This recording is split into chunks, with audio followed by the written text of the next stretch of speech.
Jésus est bien au centre de cet évangile que la liturgie en ce vendredi de l'octave de Pâques nous offre.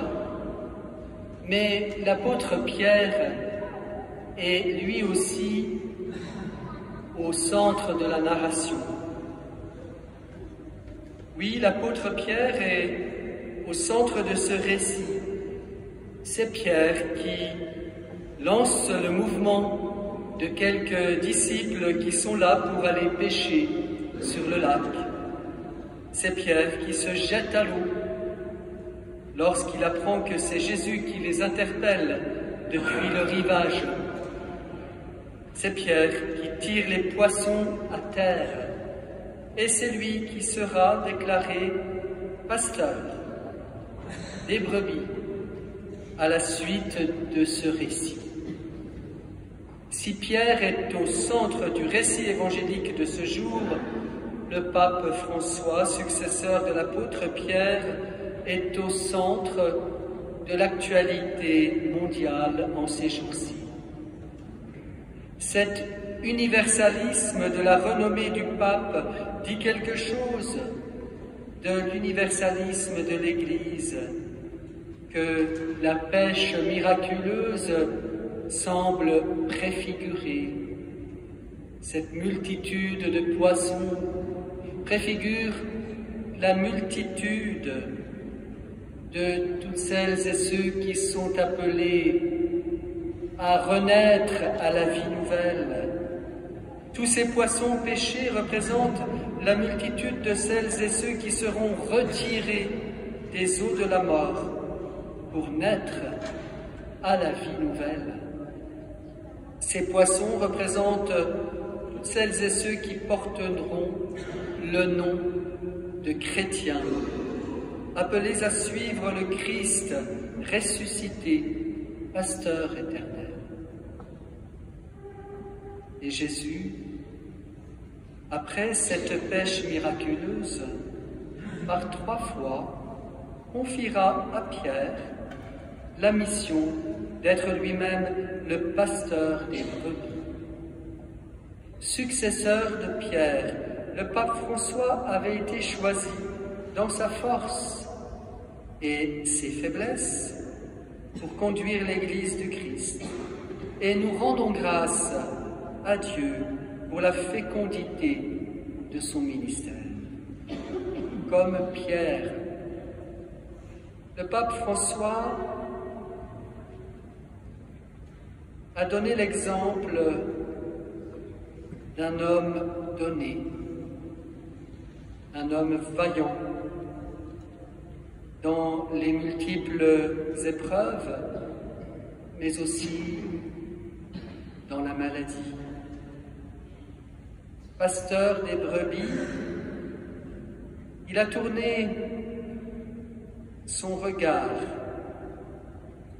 vers les personnes fragiles, et cela déjà comme prêtre, comme évêque. Pasteur des brebis, il a tourné le regard des brebis vers les personnes vulnérables, les petits et les humbles de la terre. Pasteur des brebis, il a cherché à changer le regard des brebis sur les personnes qui se sentent exclues, ignorées, jugées. Changer de regard et d'estime pour les brebis égarées. Pasteur des brebis, le pape François a visité de nombreux peuples, exhortant inlassablement les foules à la paix, à la concorde entre les nations, au respect de la création tout entière.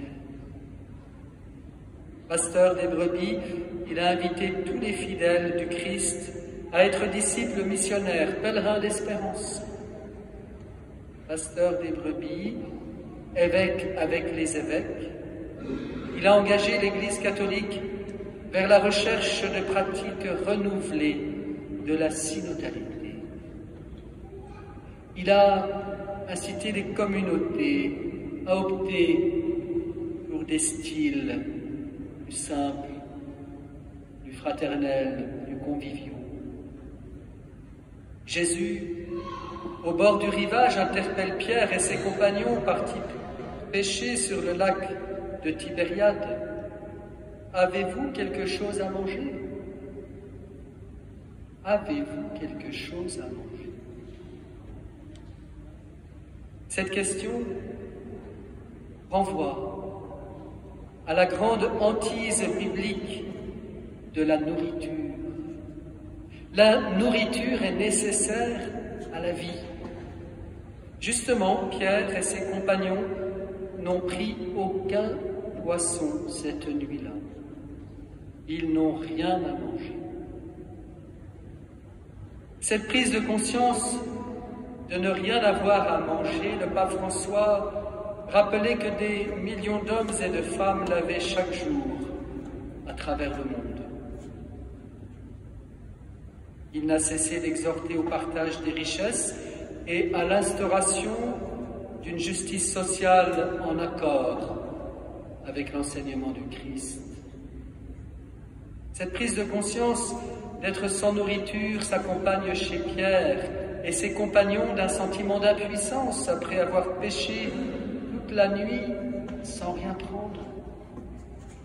Le pape François, conduit par le Christ, n'a-t-il pas ranimé l'espérance de toutes celles et ceux qui ont le sentiment d'être plongés dans cette nuit au cours de laquelle on ne peut rien faire? Cette nuit qui est le temps des ténèbres, cette nuit mortelle, cette nuit qui peut être nuit de solitude, cette nuit qui peut être la nuit du tombeau. Le pape François a annoncé constamment un Christ, lumière du monde, qui se dresse sur nos rivages en même temps que se lève le jour. C'est après avoir affirmé par 3 fois qu'il aimait Jésus que l'apôtre Pierre, sur le bord du rivage, sera reconnu par Jésus pasteur de ses brebis. Totalement éprouvé dans son amour pour le Christ, vrai pasteur, Pierre a pu devenir pasteur des brebis. Dieu seul sait comment l'amour du pape François pour Jésus fut éprouvé durant toute sa vie. Néanmoins, tout laisse penser que cet amour était débordant et qu'il était le moteur de son activité évangélique.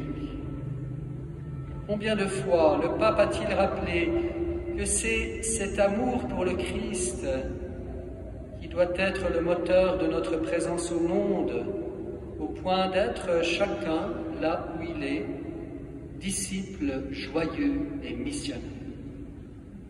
Sans l'amour du Christ reçu jour après jour, nos efforts, certes généreux, resteront des efforts solitaires, dont l'efficacité se révélera bien fragile. Avez-vous quelque chose à manger? Demande Jésus. Non.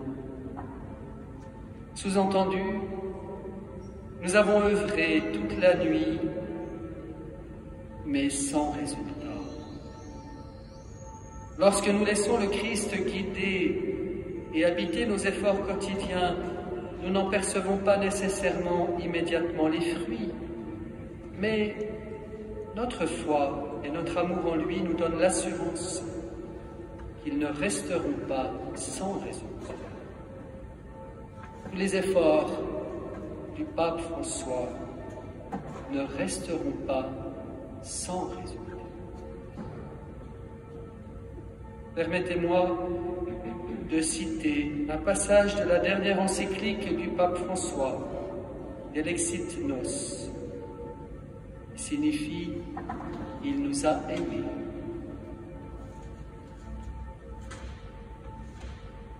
En un sens, écrit François, il faut être missionnaire à la manière des apôtres de Jésus et des premiers disciples. Ils sont allés proclamer l'amour de Dieu. Ils sont allés dire que le Christ est vivant et qu'il vaut la peine de le connaître. Sainte Thérèse de l'Enfant Jésus a vécu cela comme une partie inséparable de son offrande à l'amour miséricordieux. Je voulais donner à boire à mon bien-aimé et je me sentais moi-même dévoré de la soif des âmes, écrivait Sainte Thérèse. Elle est aussi ta mission. Chacun la remplit à sa manière, et tu verras comment tu pourras être missionnaire. Jésus le mérite. Si tu l'oses, il t'éclairera, il t'accompagnera et te fortifiera, et tu vivras une expérience précieuse qui te fera beaucoup de bien. Peu importe que tu puisses voir les résultats, laisse cela au Seigneur, qui travaille dans le secret des cœurs. Mais ne cesse pas de vivre la joie, d'essayer de communiquer l'amour du Christ aux autres. Fin de citation. C'est dans les joies, les épreuves les plus diverses que le pape François a œuvré pour communiquer l'amour du Christ aux autres, à travers ses paroles, mais aussi à travers ses nombreux gestes de grande humilité et de proximité avec les brebis qui lui étaient confiées. C'est dans les joies et les épreuves qu'il fut le pasteur de tous. Nous pouvons deviner l'intensité des épreuves que le pape François a dû porter chaque jour. Nous prions aujourd'hui pour lui. Puisque son pèlerinage sur terre est achevé, nous prions pour qu'il puisse goûter pour toujours la joie du ciel, les mystères de la grâce et de la miséricorde de Dieu. Que Dieu lui pardonne ses fautes et qu'il ait part au festin du royaume auprès de celui qui l'a servi sans relâche, celui-là même qui, sur le rivage, autour du feu, nourrit Pierre et ses compagnons de pain et de poisson. Amen.